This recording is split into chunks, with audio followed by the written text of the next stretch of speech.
नमस्कार मित्रांनो, Vidarbha आयसच्या official YouTube चॅनलला आपल्या सर्वांचं स्वागत आहे। आपण या व्हिडिओमध्ये पाहणार आहोत नुकताच 7 ऑक्टोबर 2024 रोजी वैद्यकशास्त्रामधला नोबेल पारितोषिकाचं जाहीर झालं आहे।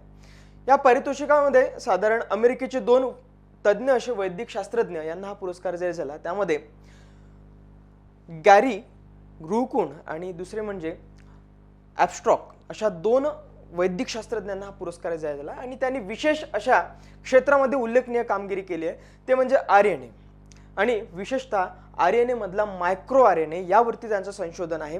त्या संशोधनाच्या संदर्भामध्ये आपण पाहणार आहोत। आता अशाच रीतीने 7 ऑक्टोबरला हा पारितोषिक जाहीर झाला, तशाच रीतीने 14 ऑक्टोबर पर्यंत साधारण नोबेल पारितोषिक सर्वच्या सर्व जाहीर होतील। साधारण 5 क्षेत्रामध्ये सुरुवातपासून दिले जात होते, त्यानंतर एक 6वं क्षेत्र वाढलं अर्थशास्त्र, मग अशा 6 क्षेत्रामध्ये जाहीर केले जाणार हळूहळू टप्प्याटप्प्याने। या संदर्भात आपण बघूया एक एक करून की नेमकं यामध्ये आपल्याला बघायचं आहे हा जो आपल्याला या ठिकाणी सांगण्यात आलेला मायक्रो आरएनए नेमका काय आहे। साधारण आपल्याला राज्यसेवा असो किंवा कंबाईन असो सर्व परीक्षांना डीएनए पासून सुरुवात प्रश्न आपल्याला पाहायला भेटलेत। त्यानंतर आरएनएचे वेगवेगळे प्रकार यामध्ये सुद्धा पाहायला भेटलेत। तर अशा वेगवेगळ्या संदर्भामध्ये प्रश्न आपल्याला या ठिकाणी पाहायला भेटले आहेत। तर त्या अनुषंगाने आपल्याला हे आवश्यक असेल की आपण या संदर्भात पाहणं की नेमकं मायक्रो आरएनए काय आहे आणि या 2 वैद्यक शास्त्रज्ञांनी कोणतं संशोधन यामध्ये केलं आहे। दोघेही शास्त्रज्ञ हे अमेरिकेचे आहेत। सुरुवात करूया आपल्या लोकसत्ता वृत्तपत्रामध्ये प्रकाशित झालेली ही न्यूज आपल्याला या ठिकाणी पाहता येईल।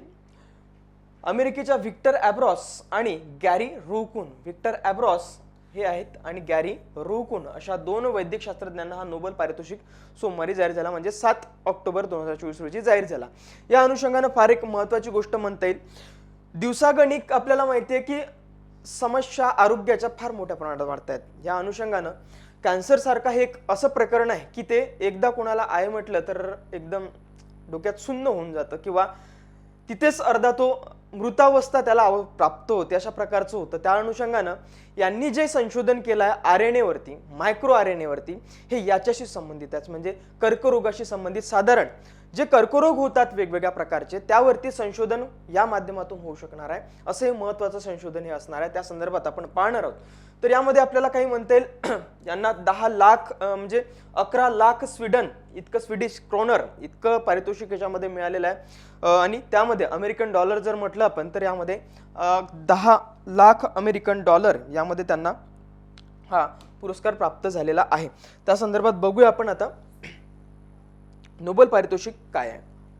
साधारण 1901 पासून हा नोबेल पारितोषिक देण्याची सुरुवात झाली।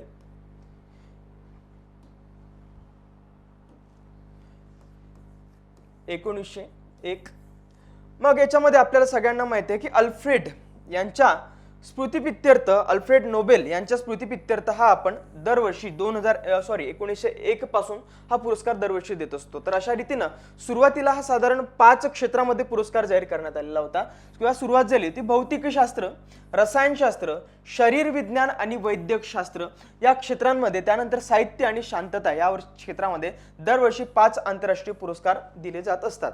तर यापैकी आपण जर बघितलं तर अर्थशास्त्राचा हा पुरस्कार नंतर सुरू करण्यात आला। साधारण 1968 पासून इकॉनॉमिक्स मध्ये हा पुरस्कार द्यायला सुरुवात झालेली आहे। साधारण 5 वर्षाच्या निमित्तानं एक वर्धापन दिन होता यांच्या मृत्यूचा, त्याच्या निमित्तानं अल्फ्रेड मार्शल यांनी सांगितलं होतं, त्यांची इच्छा होती की त्यांनी जे काही डायनामाइटचा शोध लावलेला होता, डायनामाइट,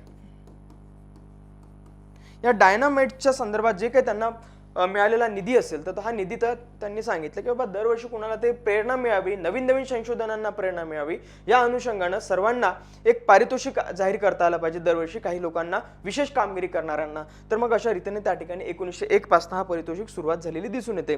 मग यामध्ये स्थळ जे आहे तर आपल्याला माहिती स्टॉकहोम स्वीडन या ठिकाणी याचं नोबेल पारितोषिक फाउंडेशन पुरस्कार आहे। तर या ठिकाणी ते दिलं जातं पुरस्कार। नॉर्वे मधला ओस्लो जे आहे या ठिकाणी शांततेचा पुरस्कार दिला जातो। ओस्लो या ठिकाणी शांततेचा पुरस्कार हा ओस्लो या ठिकाणी दिला जातो। यावर्षीचा अजून जाहीर व्हायचा आहे, तर त्या अनुषंगाने आपल्याला ज्यावेळी त्यावेळेला आपल्याला ते ठिकाणी बघता येणार आहे। जास्तीत जास्त 3 व्यक्तींना हे बक्षीस किंवा हे पारितोषिक आपल्याला वितरित करता येऊ शकतं, त्यापेक्षा जास्त लोकांना देता येऊ शकत नाही। दुसरा क्रायटेरिया म्हणजे मृत्यू पश्चात आपल्याला देता येणार नाही पारितोषिक, असे काही त्याचे क्रायटेरिया आहे असं आपल्याला म्हणता येईल. आता बघूया आपण नेमकं RNA मायक्रो RNA काय आहे. मायक्रो RNA यांच्यामध्ये जे काही यांनी संशोधन केलं आहे, हे संशोधन काय आहे ते आपल्याला या ठिकाणी पाहता येणार आहे. महत्त्वाची गोष्ट आपल्याला पाहावं लागेल की RNA नेमका काय आहे. मग RNA हे समजण्यासाठी आपल्याला अगदी पेशीपासून सुरुवात करावी लागेल, कारण मानवी शरीराचा सर्वात महत्त्वाचा एक बेसिक घटक जो आहे तर हा पेशी आहे. आणि पेशी आपल्याला माहिती आहे की मानवी शरीराचा हा कार्यात्मक आणि रचनात्मक घटक आहे. तर या अनुषंगाने आपल्याला पेशीची या ठिकाणी प्रतिकृती पाहता येणार आहे किंवा आकृती या ठिकाणी आपल्याला पाहता येणार आहे. ही पेशी, पेशीमध्ये वेगवेगळी अंगक असतात. मग त्यामध्ये महत्त्वाचं अंगक म्हणजे केंद्रक आहे. या केंद्रकामध्ये अंतर्भूत असलेले बाकीचे जे आपल्याला DNA RNA क्रोमोझोम्स वगैरे पाहायला भेटतात तर ह्या आपल्या केंद्रकामध्ये पाहायला भेटतात. केंद्रक हा संपूर्ण पेशीवरती नियंत्रण करणारा असा एक घटक तो आहे. मग एक आपल्याला महत्त्वाची गोष्ट समजली पाहिजे की आपण पेशी जी आहे, आपल्या शरीरात संपूर्ण पेशींपासून आपलं शरीर बनलेलं आहे. अगदी डोक्यापासून तर पायापर्यंत, केसापासून तर अगदी नखापर्यंत. मग याच्यामध्ये महत्त्वाचं म्हणता येईल वेगवेगळ्या पेशींचं मग त्यापासून उती तयार झाल्यात. या उतींचे वेगवेगळी कार्य, वेगवेगळ्या अवयवांची वेगवेगळी कार्य आहेत व काही संकेत त्या ठिकाणी द्यावे लागतात. मग या काही गोष्टींचं आपल्याला या ठिकाणी डायग्राम आपल्याला पाहायला भेटेल. या डायग्रामवर येण्यापूर्वी आपण काही गोष्टी बघूया. मग आता पेशी केंद्रक आहे या सेलमध्ये किंवा पेशीमध्ये. पेशीमध्ये मग पेशी केंद्रक, या पेशी केंद्रकामध्ये आणखी एक घटक आहे, त्याला आपण म्हणतो गुणसूत्र. गुणसूत्र याला म्हणतो. आणि मग या गुणसूत्रामध्ये आढळणारा एक घटक म्हणजे महत्त्वाचा तो आहे DNA. आणि या DNA मध्ये असलेला घटक म्हणजे आपला जीन्स, त्यालाच आपण म्हणतो जनुक. त्यालाच या जीन्सला आपण म्हणतो जनुक. तर याच्या संदर्भात पाहण्या अगोदर आपण बघूया आता क्रोमोझोम्स नेमकं काय आहे. साधारण मनुष्यामध्ये क्रोमोझोम्स या जोड्या 23 जोड्या इतक्या दिसून येतात आणि 46 इतके आपल्याला या ठिकाणी क्रोमोझोम्स मानवी शरीरामध्ये दिसून येतात. मग क्रोमोझोम्स काय आहे तर हे आपल्याला या ठिकाणी क्रोमोझोम्स दिसतात. हे आपल्याला या ठिकाणी क्रोमोझोम्स दिसून येतात. मग आता साधारण हा जो घटक आहे, हा एक क्रोमोझोम आणि हा एक क्रोमोझोम, असे दोन चा मिळून एकचा मिळून अशा प्रकारे जोडी तयार झालेली आहे. जोडी तयार झाली तर यामध्ये महत्त्वाचं म्हणता येईल याचा जो भाग आहे, या DNAचा भाग इथे ओढत ओढत ओढत ओढत पुढे नेला तर याचा आपल्याला या ठिकाणी पुढे पाहायला भेटतात जीन्स पाहायला भेटतात, DNA पाहायला भेटतं. या क्रोमोझोमचा पुढचा भाग म्हणजे DNA. DNA पासून आणखी पुढे नेलं आपण तर तिकडे आपल्याला जीन्स भेटतात आणि जीन्स मधून तिकडे आपल्याला पलीकडे RNA वगैरे सगळं DNA RNA सगळे पाहायला भेटत असतात. तर एक एक अनुषंगाने आपल्याला या ठिकाणी पाहता येईल. तर साधारण या ज्या प्रतिकृती, ही जी काही आपली DNA ची प्रतिकृती आहे, या DNAच्या प्रतिकृतीचा जो रचना आहे तर ही मांडण्यात आलेली आहे सर्वप्रथम वॅटसन आणि क्रिक. याला वॅटसन आणि क्रिक मॉडेल असं म्हणतात. हे DNA चे आपल्याला या ठिकाणी प्रतिकृती पाहायला भेटते. DNA वॅटसन आणि क्रिक हे दोन अतिशय शास्त्रज्ञ आहेत की ज्यांनी DNA ची प्रतिकृती मांडलेली होती. ही डायग्राम त्या ठिकाणी त्यांनी मांडलेली होती. तर आपल्याला एक म्हणता येईल DNA ची प्रक्रिया जी आहे तर ही DNA नेमकं काय आहे आणि याच्यापासून काय होतं तर हे आपल्याला या ठिकाणी म्हणता येईल. या DNA पासून अशा रीतीनं इकडे प्रोटीन तयार होतं. DNA पासून नंतरचा भाग जो आहे तर हा प्रोटीन तयार होतं. प्रोटीन तयार होतं तर या प्रक्रियेच्या दरम्यान असलेला एक भाग म्हणजे ज्याला आपण म्हणतो मायक्रो RNA, हा आपल्या या ठिकाणी महत्त्वाचा घटक आहे. मायक्रो RNA या ठिकाणी रायबोझोम्स आपल्याला दिसून येतात. तर आता हे काय होतं, प्रकरण काय नेमकं, तर यामध्ये दोन स्टेजेस आपल्याला दिसून येतात की DNA पासून तिकडे प्रोटीन तयार होण्याच्या वेगवेगळे काही प्रोसेस आहेत. तर त्या दोन प्रोसेस फार महत्त्वाच्या आहेत. त्या दोन प्रोसेसमध्ये एक ट्रान्सक्रिप्शन आणि दुसरी म्हणजे ट्रान्सलेशन. अगदी आपण जर बघू तर आपल्या 10च्या 10व्या वर्गाच्या स्टेट बोर्ड मध्ये अतिशय सोप्या पद्धतीने आपल्याला या ठिकाणी दिलेलं आहे. तर ते आपल्याला अभ्यासता येणार आहे 10व्या वर्गाच्या स्टेट बोर्ड मधून सुद्धा. तर या ठिकाणी आपल्याला पाहायला भेटतो DNA. हा जो काही DNA आहे हाच म्हणजे हा DNA. मग याचा जो तुकडा आहे, याचा तुकडाच म्हणजे आपण जीन्स म्हणतो आपण त्याला. तर जीन्स सुद्धा आपल्याला पाहता येणार आहे. तर गुणसूत्राच्या संदर्भामध्ये आपण बघूया काय म्हणतात. क्रोमोझोम्सच्या संदर्भामध्ये काय म्हणण्यात आलेलं आहे, सजीवांच्या पेशी केंद्रकात असणारा अनुषंगिक गुणधर्म वाहून नेणारा घटक म्हणजे गुणसूत्र. म्हणजे एका अर्थाने या क्रोमोझोम्सला आपण एक प्रकारचा पेन ड्राईव्ह सुद्धा म्हणू शकतो. का, कारण यामध्ये संपूर्ण मानवाचा जो काही माहिती असेल, डेटा असेल शरीराचा, यामध्ये डेटा हा संपूर्ण या गुणसूत्रामध्ये सामावलेला असतो. मग जे आपण मानव जो आहे तर हा थोड्याफार प्रमाणात पुढच्या पिढीमध्ये तसाच दिसून येतो. माझे वडील जर किंवा आई जर एक प्रकार त्या प्रकारे दिसत असेल त्याच प्रकारे मी पण तयार झालो किंवा माझी पुढची पिढी सुद्धा तयार होईल. सजीव अशा रीतीनं आपलं या ठिकाणी दुसरा पुढच्या पिढी वाढवत नेत असतात आणि अशा रीतीनं हे गुणसूत्र पुढे पुढे जात असतात आणि हा डेटा यामध्ये संग्रहित असतो या गुणसूत्रांमध्ये. तर या गुणसूत्रांची वेगवेगळी कार्य आपल्याला या ठिकाणी दिसून येतात. तर आता महत्त्वाचं म्हणजे तो मुख्यतः केंद्राम्ले आणि प्रथिने यांनी बनलेला असतो. केंद्राम्ले म्हणजे न्यूक्लिक ऍसिड यापासून बनलेला आणि या प्रोटीन पासून तो बनलेला असतो हे आपल्याला दिसतं. मग यामध्ये पेशी विभाजनाच्या वेळी सूक्ष्मदर्शकाला स्पष्ट रीतीने दिसतो त्या विभाजनाच्या वेळी. अनुषंगिक गुणधर्माचा आराखडा या ठिकाणी सांकेतिक स्वरूपात धारण करणे हे जनुकाचं या घटकात असतात. आता जीन्स जे आहेत हे जीन्स आपल्याला या गुणसूत्रामध्ये दिसून येतात. तर हेच आपण या ठिकाणी म्हणता येईल जीन्स आपल्याला याच गुणसूत्रामध्ये दिसून येतात. प्रत्येक सजीवांचा गुणसूत्र संख्या ही विशिष्ट वेगवेगळी असते. त्यामध्ये मानवाचं जर बघितलं आपण तर 46 या ठिकाणी गुणसूत्र आहेत. मग यामध्ये आपण बघितलं आता उदाहरण त्यामध्ये 46 गुणसूत्र आपले आहेत.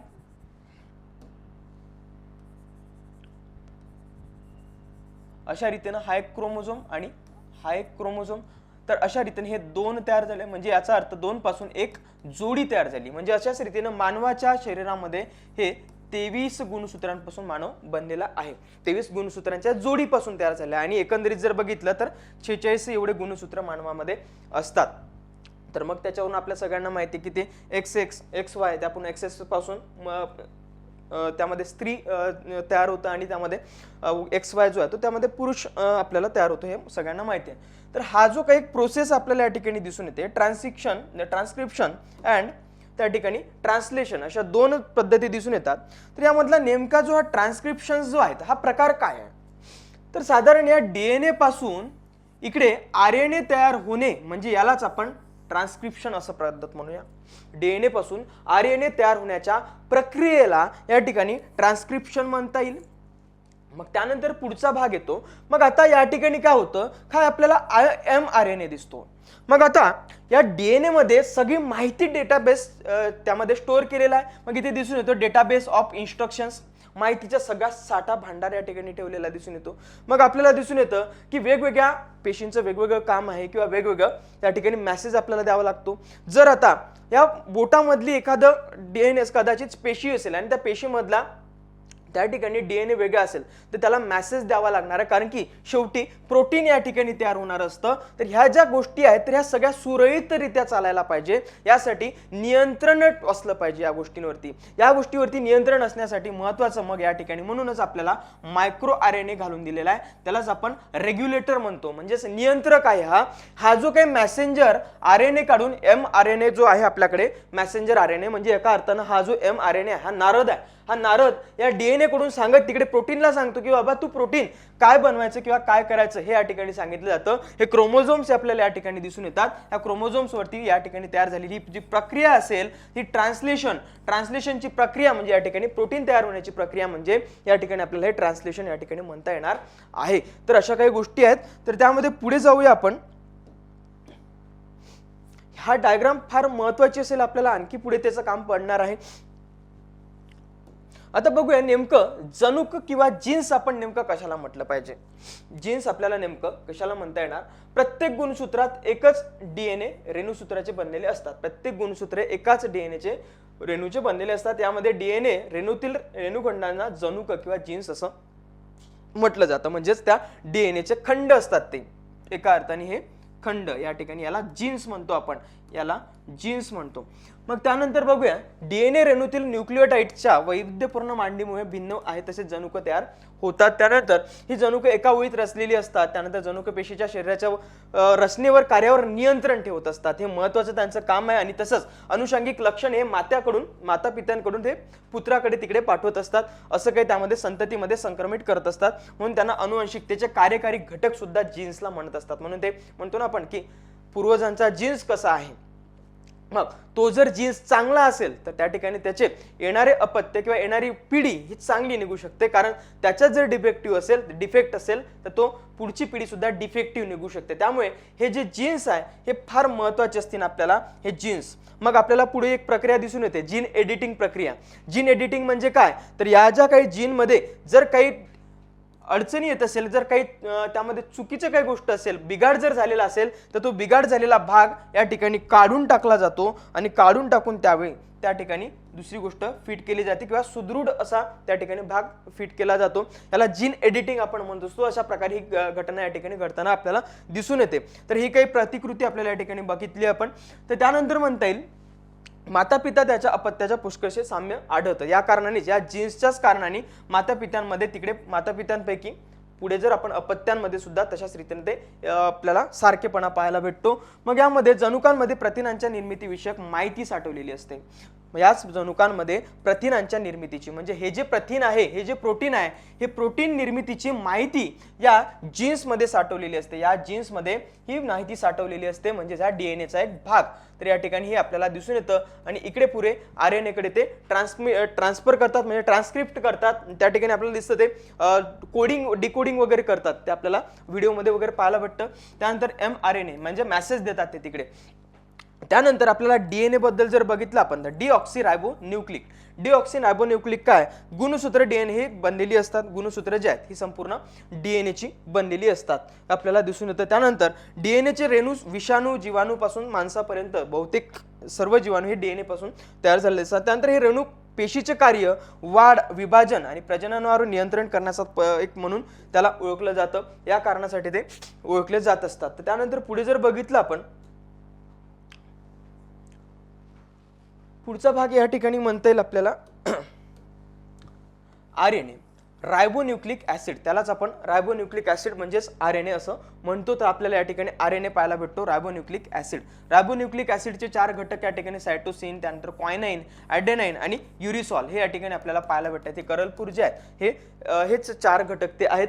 तर त्यामध्ये आरएनएचे सुद्धा काही प्रकार आपल्याला या ठिकाणी पाहायला भेटतात. तर आरएनएचे प्रकार जे आहेत याला mRNA म्हणतोस म्हणजेच मॅसेंजर वाला जो आपण आता बघितला तो मॅसेंजर वाला नारद प्रकारचा असलेला हा mRNA आहे. त्याच्यानंतर रायबोझोम आरएनए आपल्याला या ठिकाणी पाहायला भेटतो म्हणजे rRNA. हे रायबोझोमचा आहे आणि रायबोझोमचा असलेला rRNA. त्यानंतर या ठिकाणी स्थानांतरित म्हणजेच rRNA ट्रान्समिशन या ठिकाणी rRNA आपल्याला पाहायला भेटतो. tRNA त्याला सुद्धा आपण असं म्हणत असतो. बघूया आरएनए पेशीतील दुसरे महत्त्वाचे एक न्यूक्लियोटाइड आम्ल होय किंवा ऍसिड आहे. मग हे आम्ल साधारण कशापासून बनलं आहे रायबोज शर्करा रायबोज जे शुगर आहे त्यापासून बनलेलं आहे. त्यानंतर आहे आपल्याला म्हणता येईल फॉस्फेटचे रेणूंपासून आणि ग्वायनिन सायटोसाइन ॲडेनाइन आणि युरिसॉल हे आपण बघितले यांच्यापासून या घटकांपासून ते बनलेलं आहे. नायट्रोजन युक्त पदार्थ असतात. हे महत्त्वाचं आहे. हे जे पदार्थ आहेत हे संपूर्ण हे नायट्रोजन युक्त असतात.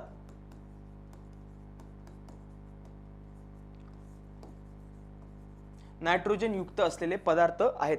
मग रायबोज शर्करा फॉस्फेट रेणू आणि एकाच नायट्रोजन युक्त पदार्थांना रेणू यांच्या संयोगातून न्यूक्लिक ऍसिडच्या साखळीतील एक कडी म्हणजे त्यालाच न्यूक्लियोटाइड्स आपण म्हणतो. हे या ठिकाणी आपल्याला न्यूक्लियोटाइड्स पाहायला भेटते. त्यानंतर आहे अशा अनेक कड्या जोडीतून आरएनएचा एक महारेणू सुद्धा तयार होतो. त्यांच्या कार्यप्रणालीनुसार 3 प्रकार पडत असतात. 3 प्रकार हेच आपण बघितले. त्यामध्ये mRNA rRNA आणि tRNA.